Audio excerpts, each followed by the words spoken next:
9h02 du matin en ce mardi 5 janvier, nul doute que Marie-Sophie Lacaro devait être rivée sur son téléphone portable. Et pour cause, la veille lundi 4 janvier, la journaliste présentait son tout premier JT de 13h sur TF1. Jean-Pierre Pernaut ayant décidé de tirer sa révérence après 33 années d'antenne, si est-il la présentatrice qui officiait aux 13h de France 2 qui a repris les rênes. Consciente du poids qu'elle portait sur les épaules, elle a même tenu à adresser quelques mots aux téléspectateurs de TF1, pour cette grande première. Une heure plus tard le constat était sans appel, Marie-Sophie Lacaro a réussi son challenge haut la main.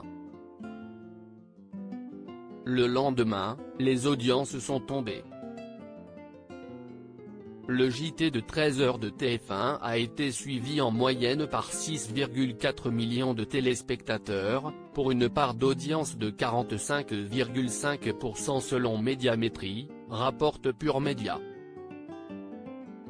Si l'on compare avec lundi 6 janvier 2020, le JT avait été regardé par 5,16 millions de téléspectateurs. Pour son premier journal, Marie-Sophie Lacaro a donc fait mieux que l'année précédente. Quant à la concurrence chez France 2, Juliane Bugier était aux commandes du JT de 13h devant 3,4 millions de Français, soit 20,9% de part d'audience.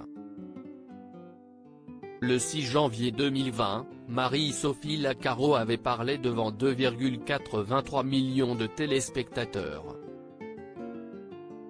Marie-Sophie Lacaro stressait des audiences ?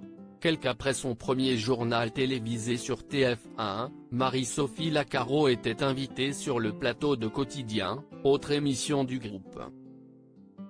Yann Barthès lui avait justement demandé où elle se trouverait ce mardi 5 janvier à 9h02 du matin, quand les audiences tomberont.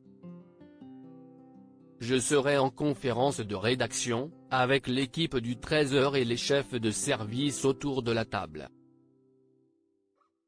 On sera en train de préparer le journal du jour. Et effectivement à 9h02 on ira regarder sur nos téléphones les audiences de ce premier jour, avait-elle confié, en ajoutant qu'elle serait peut-être un peu stressée. Un stress qui n'a plus lieu d'être, vu les jolis chiffres qu'elle a fait.